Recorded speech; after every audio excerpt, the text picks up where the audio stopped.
Hey, Stuart here. As always, we're working really hard on new episodes. But in the meantime, we've got another one from the archives. It's an episode of 3 clips that features a husband and wife team who made a hilarious podcast called Dirt Cheap. Seriously, this podcast is one of the funniest things I've ever heard. If you've ever thought about collaborating on a fun venture with your friends, or want to legitimize an amateur podcast, this is a must listen. It's a good example of how adding just a touch of structure and professionalism can do wonders for a show. This episode was originally published on February 21st, 2022. It was hosted by Evo Terra and was edited and produced by me. That's next. Speaking of professionalism, at Castos, we can help you make your show. Aside from our suite of creative tools, we also have a team of professionals who can help bring your show to life. You can contact us at hello@castos.com or by clicking on the link in the show notes. All right, on to the 3 clips episode. It's called Serious Goofballs. I would say the analogy I would use would be like the two of us were piloting a giant robot that was built by Neon Hum. We learned a lot about like the sort of brass tacks of putting together the beginnings and ends of a podcast, which we kind of, I don't think I fully considered anyway.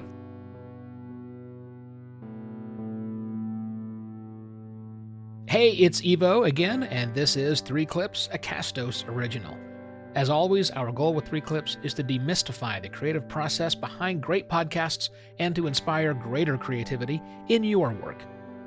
To help with that, today I'm chatting with Amanda Meadows and Geoffrey Golden about their podcast, Dirt Cheap, a Neon Hum production.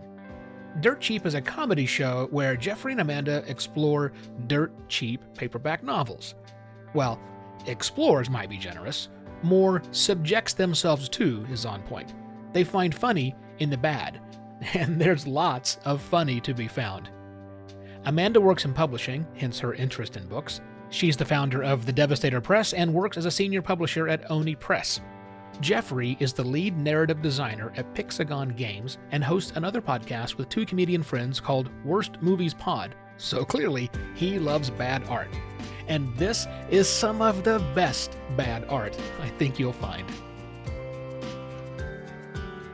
3 Clips is a Castos original series. Castos helps podcasters like you host amazing shows and monetize premium content, all within our easy-to-use podcast dashboard. If you're looking for a team to help get your next podcast project off the ground, look no further than Castos Productions. Hey, we make this show too. Email us, hello@castos.com with any questions, or visit 3clipspodcast.com/castos for more information. And now, here's my conversation with Amanda and Geoffrey about their podcast, Dirt Cheap.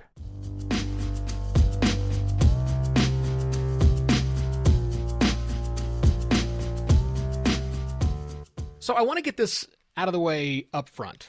My podcasting career started a long, long time ago with a book-focused podcast. I was interviewing science fiction authors in my case. And your show is book-focused. So, do you prefer the term geek or nerd when it comes to your obsessions? Ooh, Amanda, Oh what my do you gosh. say? I feel like I'm a verse. I do both. Like I do say geek more in sort of a broader like geek culture or like the geek industry kind of thing. And then nerd, I think I maybe use more personally. So like I'm a book nerd, I'm a comedy nerd, that kind of thing. I would say I'm exactly the same way. But I'll add that I probably identify most as goofball. So that would be, right. I know that wasn't an option, but I wanted to throw that out there. It's important to represent us goofy Americans. I've been called goofy since I was like 4, so feel you. I appreciate the audible. We'll stick with goofy. I think that works for the vast majority, but you are well at home here. Now, the conceit behind Dirt Cheap is that the two of you read from, well, dirt cheap novels. Novels, by the way, that it's unlikely anybody else has ever stumbled across. When I listen, I hear a little bit Mystery Science Theater 3000, maybe a little My Dad Wrote a Porno. Do you think that's a fair assumption? And are there any other major inspirations that I'm not picking up on? No, I think that's exactly right, especially MST3K. I mean, I think that's very influential. I mean, the format of the show is, I'll be reading sections in character, and of course we've got we've got sound effects, editing, music, and stuff. So it does feel like, until we sort of break it down, Amanda interrupts, or I just break down laughing because I'm reading something so absurd, and then we just talk about it. Yeah, there are a lot of moments where I maybe wouldn't have laughed, but you laughed while reading a passage, and that made me think, okay, this is about to be a crazy sentence, and it always ended up being that. Both of us really just do enjoy the mystery genre, and so, I think this was a natural fit for us, working on reading a dime store whodunit was just like a perfect fit for us. Yeah, I think so. I mean, we were both indie publishers in our past life, and we both grew up in houses where we were watching weird things, but it kind of combined all of those things in addition to, unsuspectedly, at least for me at first, our interest in complicated histories. And yeah, this book gives a lot of detail in a weird portrait of what LA looked like in 1945, which ended up being a huge hobby for me the like months we were doing the podcast. I just went to town, like, researching what the city was like, and oh boy, he wasn't off base. I speak from experience when I say that people who are funny together oftentimes say, oh man, we should start a podcast. And sometimes it works, oftentimes it doesn't work, but dirt cheap works. And I wonder, why is that? Because you're funny together, but what do you think is special about the two of you that makes it work so well? What you're describing, which is very common, did not happen in this case at all.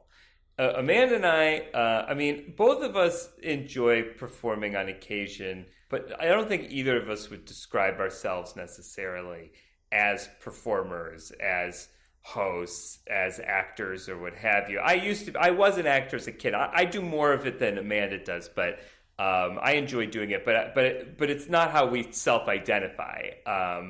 And so I'd say we're more writer, editor types, the two of us. But what's interesting is, okay, so the way Dirt Cheap came together had nothing to do with us being like, hey, we're funny, like we should start a podcast. So we were working on a podcast. We had pitched a podcast idea to Stitcher. And Stitcher produced it, and it ended up it didn't end up coming out on Stitcher. It was a show called Mystery Solver, which was a parody of a mystery show, Starley Kine's show. Basically, we were doing it as a parody of all the different Gimlet shows through the perspective of how would you describe the lead character in Mystery Solver, sort of a baffling protagonist. Yeah, I think that's right. She is a baffling protagonist. She walks into every room as the protagonist, like detective, and everyone else has to kind of fall over themselves to catch up to whatever the hell reality she's in. But at the same time, it's that NPR style of curiosity where it's driven by, kind of like cynical needs or self-indulgent needs, which I think was something, a little bit of a criticism that Geoffrey and I maybe had for a certain type of podcasting. So we produced this show. So the show ends up coming out on Campfire Media. But the producer on that show was named Jonathan Hirsch. And Jonathan's very talented podcast producer, and he became an executive. He became in charge of his own company called Neon Hum. And he really enjoyed the process of working with us. And we reached out to us one day, and he said, I have this idea for a podcast wherein the hosts would read an old mystery novel and comment on it as they were reading it. And are you interested in being involved? And I thought he was like, oh, he wants us to like be producers, or he wants us to be writers because he saw how well we worked behind the scenes on with him on Mystery Solver, and it ended up being that he wanted us to host it. He really liked our vibe. He thought the two of us were funny, and we were like, what? Yeah, we were surprised. Huh? Us? Oh, we did a lot of just comical us. Yeah, there were a lot of shrugging, and you know, we were a little like, are we prepared to do that? But then we took a look at the book, and Geoffrey got to read it in its entirety before we started the podcast. I came in completely cold, so all I heard vague, this is a lot, this is wild, this is very weird, but not knowing exactly what to expect. Which I think set us up perfectly for Geoffrey and I's sort of, I guess, natural style of conversation. We do a lot of back and forth. We talk throughout the day about literally everything. So nothing feels like scary or off limits to talk to Geoffrey about. And I think because we trust each other so implicitly, it makes it really easy to talk about even the dumbest or most heinous stuff. Oh, I should, listeners at home may have already figured this out, but in addition to being partners on creative projects, Amanda and I are partners in the married sense. So we... Partners in the game of life. So we know each other pretty well at this point. I would say after over a decade of being together, it's you get to know a person. It's like 13 years. You get to know a person. So you brought up Neon Hum, and I want to talk about that. I'm curious when does the Amanda and Geoffrey show end, and when do Neon Hum's people take over?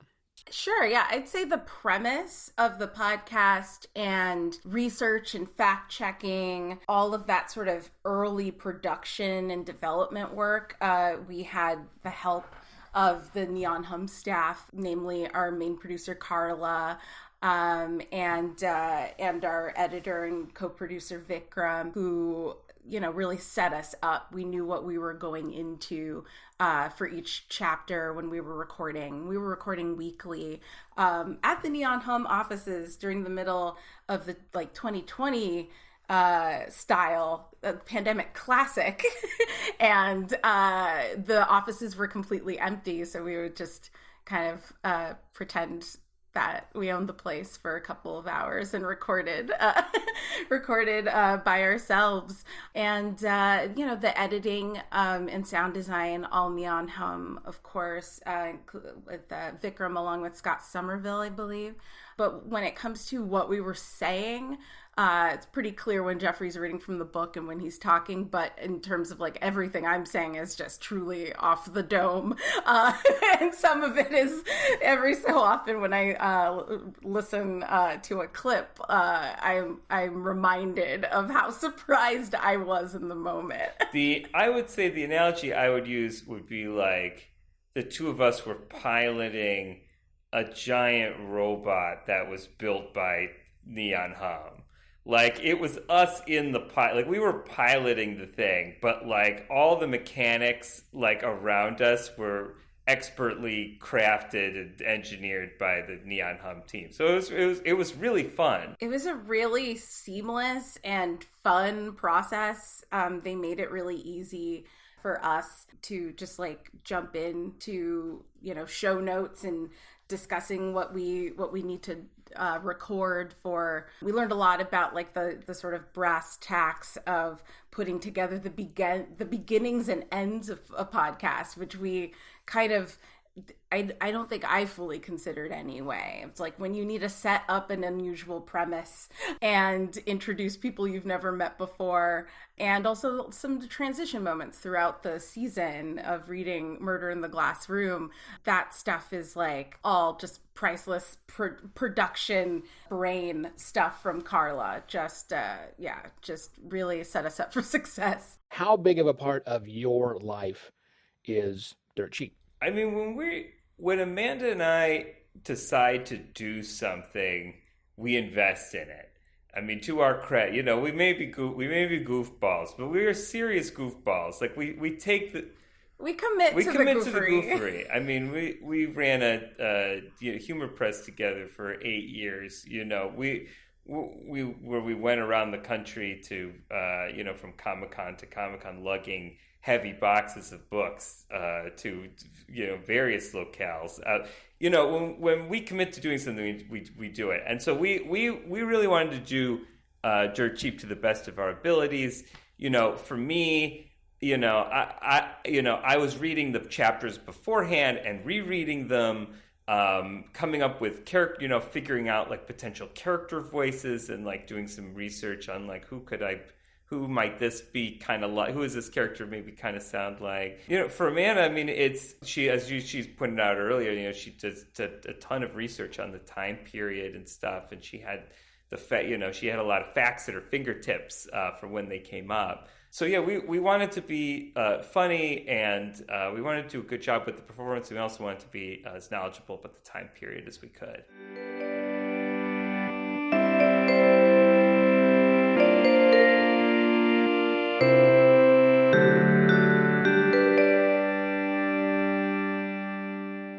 All right, well, we're going to jump in to start playing some clips right now. All the clips are taken from the very first season of Season 1. And this chapter, or this episode, is called Meet Phil. To restate what's going on here, you, Geoffrey, are reading from a noir novel set in the late 1940s Los Angeles. And in this clip, you're reading the cast of characters. Let's hear that. I don't know if this was common for books of this era, but here it is, a cast of characters. Phil Norris was a bookie, a straight guy, but tough as they come. Edna Norris was his wife, ... until he found her dead in the glass room.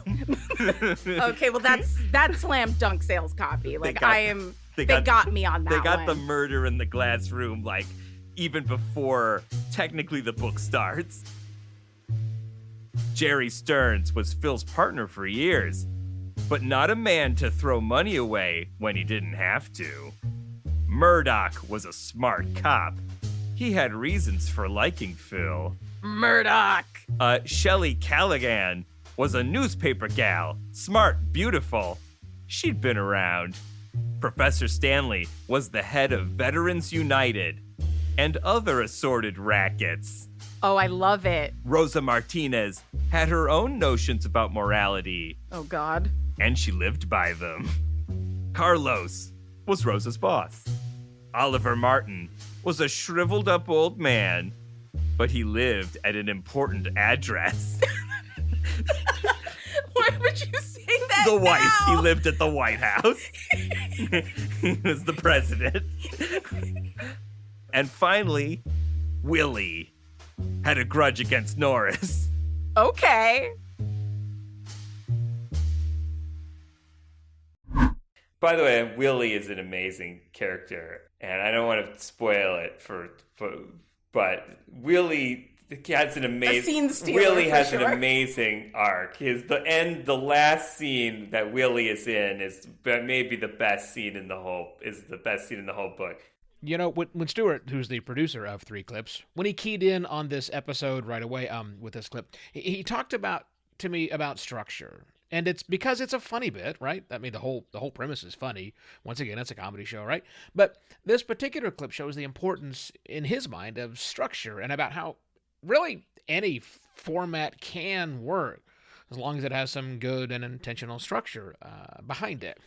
Books included as podcasting, right? And you're establishing it right off by creating some structure. And the structure is kind of subtle here, right? There's some bed music, which is appropriate to the piece you're reading from. And that really sets off the Geoffrey is reading the book now portion. And there's also, you leave room for commentary. And I think that structure of just having that bed music under so people know when it is you are reading and when it is you are not reading, I think that really helps make the podcast work. I see podcasts try to do that a lot, but oftentimes in a very chaotic way. With a little structure keeps people on track. So my question is that structure baked in from the beginning of the episode, or is it something that you find after you get the raw tracks into the recorder? Correct me if I'm wrong, Amanda. Did they or did they? Well, they okay. So there was a demo that they had recorded of this format ahead of time, before we actually were in it. It was it was a test with just the producers and Jonathan. Yeah, right? And they knew that they were going to do they were going to do like a production values. They were going to do music, and they were going to do that in the show. Like they had decided that. So for the reading parts they were going to feel like an audiobook, basically.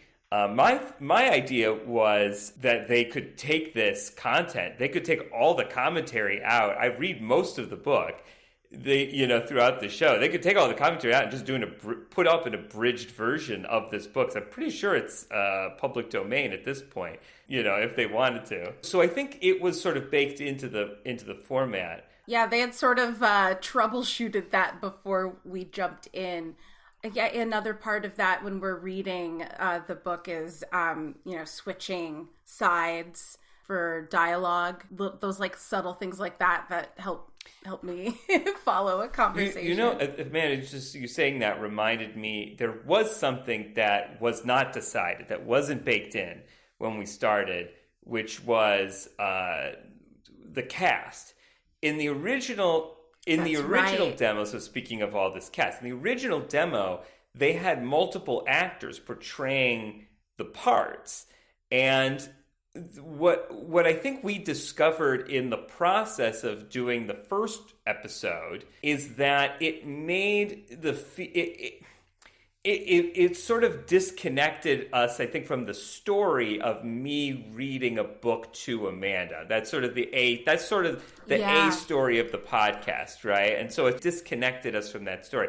So when there were multiple voices and stuff, so it ended up being that I did the full reading.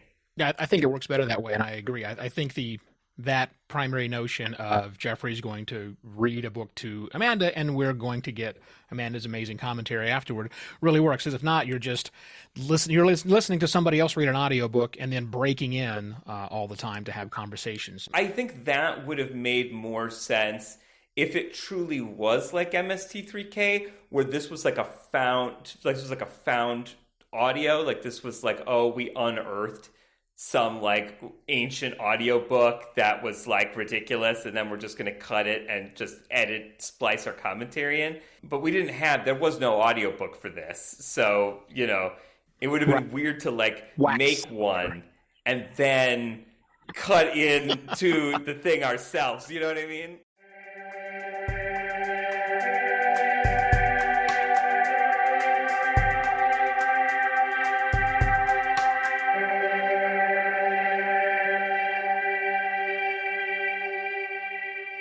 Well, let's drill into this idea of structure a little bit more, and also the two of you with your bantering when we play this second clip. And Stuart, let's play this one now. Everybody has his racket, and even a doorman has to live. Second profession that he hates, doorman. Even a doorman has to live. The doorman racket. What a scheme it is to take shit from your tenants all day and racket. Yeah, that's your racket, bucko. Your racket, my racket. Yeah. I got a racket, you got a racket. He whistled for the garage boy. I turned to go inside, but I found the entrance blocked by a little man in a weedy tweed suit. He was standing there, tense and angry. When I got close to him, he almost exploded. "It's about time," he spluttered. I thought to myself, here it starts again, and nudged him gently inside the door. "Lousy bastard," the little guy yelped, "making me stand out here in the rain and get my only good suit soaked." "Look, Willie," I said, "what is it now?" Willie hopped up like a mad grasshopper. "What is it now?" he said. "You know goddamn well what it is. When the hell are you going to settle up?" love Mad Grasshopper because the only grasshopper anybody knew at this time was Jiminy Cricket, and he was not a mad grasshopper. He was a very happy grasshopper, I think. All descriptors in this book are baffling. Like, you're just, why did you choose the word choice? I would just put word choice as an editor on like every sentence. Yeah. Anyhow, I want to talk more about structure with that bit as well, but with a couple of key points here. One of the things I like is when you went deeper into the aside, the conversation between the two of you on the doorman racket, whatever that was, I noticed that the producers at the time, they took the bed music totally out.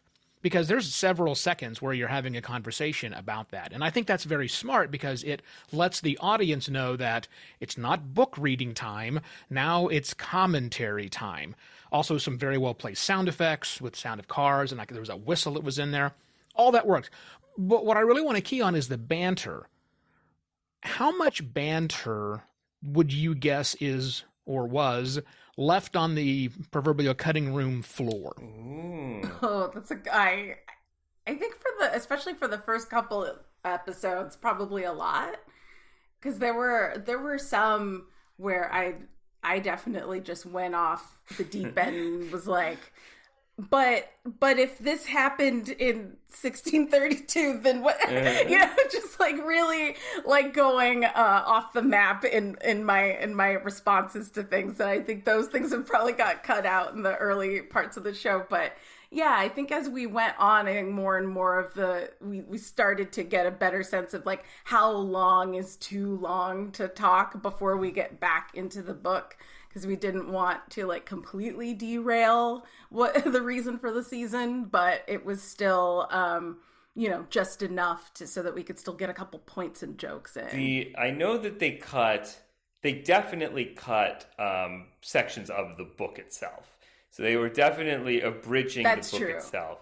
One thing that happens is because we were listening to the show, to the edits and stuff, and we were listening to the final episodes as we were still recording. So, and what happens is when you do that is you get like a really good sense of like what's staying in and why. And then I think you start to sort of play to the edit. You start to understand like, oh, okay, like it's really funny when we do this. And so then you sort of, your brain subconsciously kind of creates opportunities for that, or starts to think in terms of those kinds of questions. I mean, I definitely knew going in, having read the chapter, then going into the record, like I had a really good sense of like what Amanda was going to react to. A, because I know her very well, but B, because after a couple chapters, it's like, oh, okay, like this character is back. Amanda's going to be thrilled to see this character again. I better play this up and like let's just talk about how great it is that this character is back. Mystery is an interesting form of fiction because it is semi-interactive.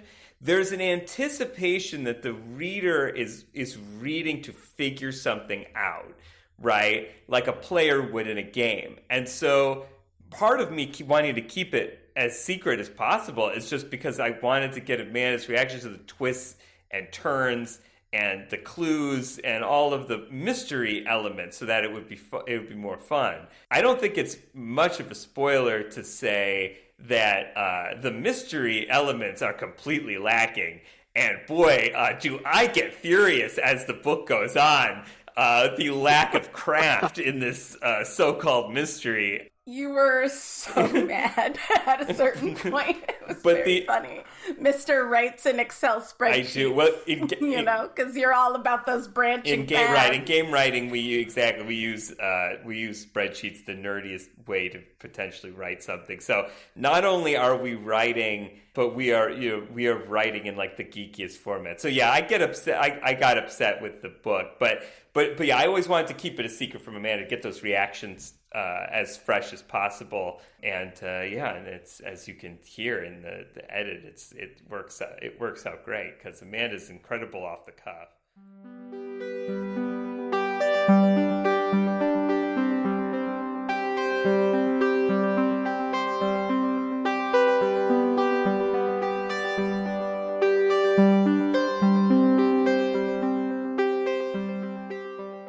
Get to our last clip, and we're going to focus in on the star of the show here, Amanda, once again. But I want to give our audience a little bit of direction before we play this.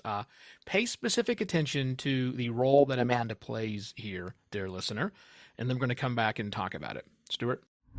One wall of the room was something I'd always dreamed of. There was a red brick fireplace, entirely surrounded by bookshelves, except for a large area just over the mantelpiece, which was set back especially for a picture the kid painter had got me to buy. It was a big painting of a couple of horses prancing around in an open, sunny courtyard against a background of ruined walls. This is something that Phil had always imagined. Phil had always imagined a bookshelf horse painting wall. Like, since he was a kid, like... But the kid painter convinced him to buy the painting? Yeah, so he, so like, this had always... kid is also, psychic. like... This kid is also an interior designer who is, like, brokering painting sales. Yes, but also read his mind to know his, like, childhood desires of, like, what kind of room he wanted. I think... Is this a Sixth Sense situation? Yeah, he's Professor Xavier. I think he's the boy. So now, the role that I heard you play there, Amanda, was really us, stuck in this, the hell am I listening to? You were really the proxy for us, offering that whole up moment, because, at least some listeners, if not every single listener, certainly had in their mind. So my question, and in case you haven't figured it out yet, I love long lead-ins to questions here. How intentional are you when you're playing that role, Amanda, as proxy for us, the audience?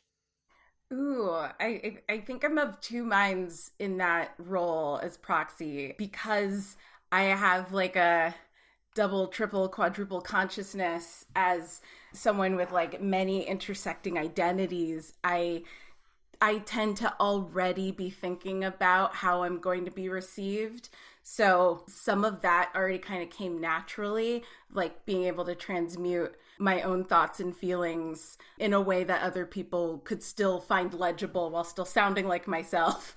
That's a tricky balance for everyone, particularly queer Black women. So, it's a tightrope, but because of that sort of training, it made it a little bit easier to sort of think of myself in that role as a proxy for everybody else, even though I personally don't think a lot of people are necessarily coming to the same conclusions that I am to some things. Like I'm also pretty clear about my opinions and my politics in some parts of the series, depending on, what comes up, especially near the end. No spoilers, but it was on one side kind of natural, and on the other side a little bit of a negotiation of like, how far do I want to go with my anger or bafflement or whatever kind of reaction I had, and still kind of using language that is like just understandable and relatable. There were a lot of whats. I try to imagine the things that Geoffrey's reading to me, and so that gives me some ideas for wild questions to ask that I don't know that the listeners are necessarily asking, but some of them probably are. So that's entertaining enough. So it's kind of part natural, part kind of a negotiation, and remembering that I'm speaking to a greater audience than like just say Geoffrey and our friends. The show works great. It's a lot of fun. It's a great premise. You guys clearly have amazing chemistry together, and that certainly shines through during the episodes. Were there any other topics you wanted to bring up that we didn't ask? I just want to shout out our team again, Carla Green, Vikram Patel, and Scott Somerville, and the whole Neon Hum team. Yeah, Jonathan Hirsch, especially shout out to you. Things that like maybe we didn't talk about that might be fun. We kind of had like a little ongoing online conversation throughout the series when it was still airing of like, who do we think did it? And I was always kind of curious how much it was going to matter to people to kind of have thought about who done it, since, as Geoffrey said, the mystery elements of the book are really slacking. So it was fun. It was fun to kind of have those guessing games. People were Twitter. speculating. There was definitely conversation around it, which was really cool to see people guessing. It was like a very small "Who Shot Mr. Burns" kind of experience. That was cool. Yeah, the interaction was fun. We did some interesting events promoting the book, promoting the series leading up to it. We did that. I mean, this was all during the pandemic, so it was it was all very strange. We did a virtual event on Facebook Live, which was a lot of fun. It was like a comedy show with some other folks from The Moth and from some other podcasts to sort of a cross promotion. And the By the Book hosts, and there were some really great podcasters there. That was really fun. But yeah, doing that kind of thing during the Demi kind of made it hard to, we weren't doing like podcasting festivals or anything like that. But we did the virtual. We did a virtual one. But we did the virtual panels and like, stuff. I guess it was Sony Music doing putting the panel together, or whatever. And it was like us and like Nick Offerman were like bundled together. Together. It was like, wow, okay. Like I'm not sure. All right, cool. Thanks. That is interesting. I don't know. Listen. Yeah, it was funny. It's like, oh yeah, Nick Offerman, that's incredible. I'm a big fan. And also like, what are we doing here? Yeah, just a little gobsmacked is all. Yeah.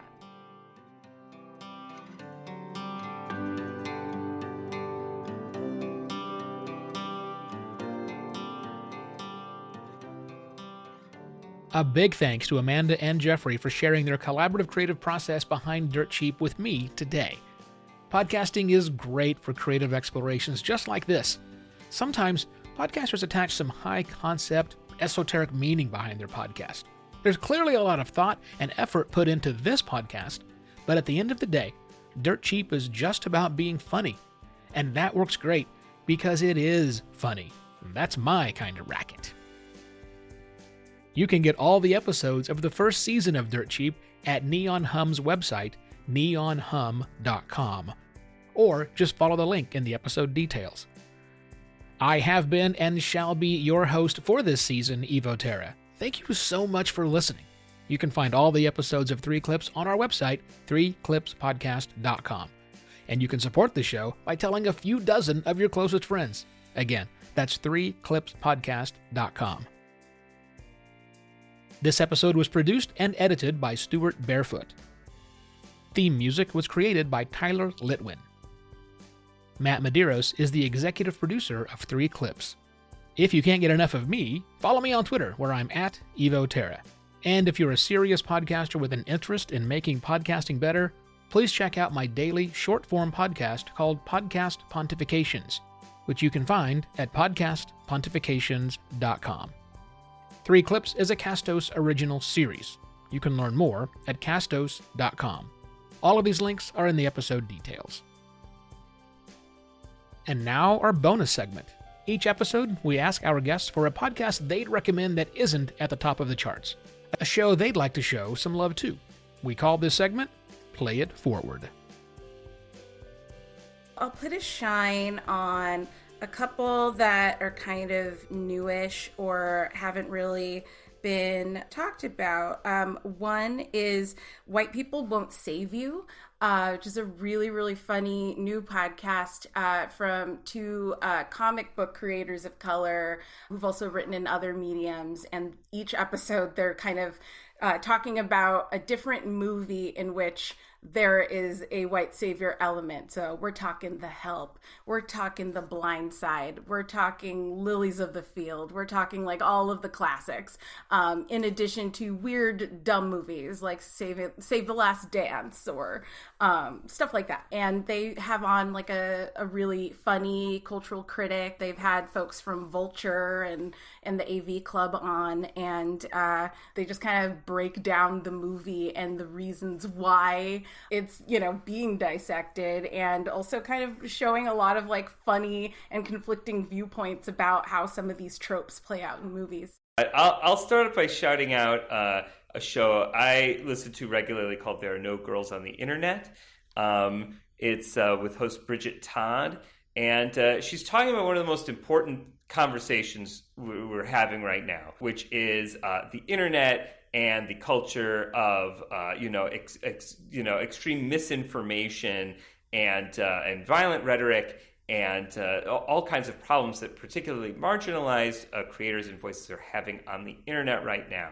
And nobody is having this conversation as well as her, as entertainingly as Bridget Todd, as sophisticatedly as her. I learn something every time I listen to her show.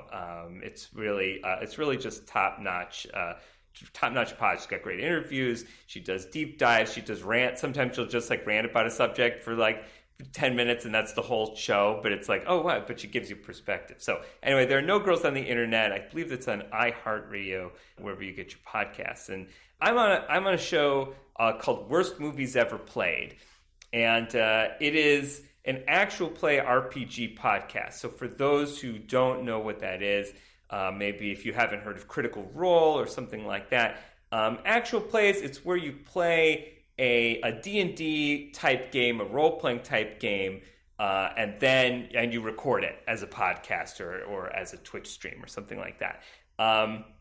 But we went in a very different direction with ours. Most of them take place in a fantasy Dungeons & Dragons setting. That's what they're playing. It's D&D.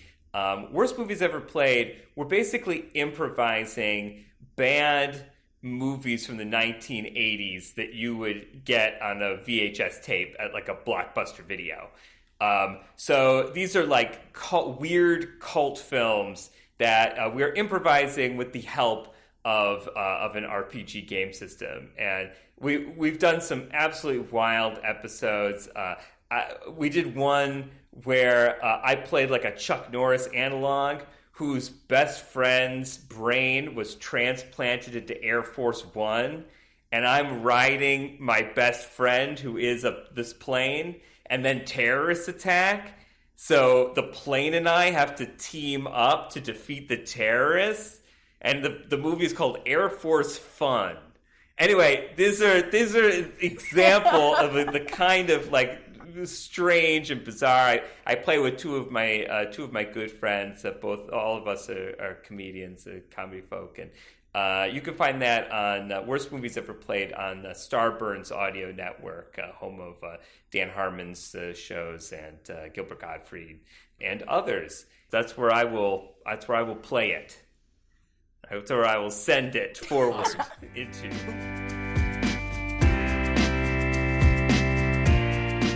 And that wraps up another episode of 3 Clips, a Castos original hosted by me, Evo Terra.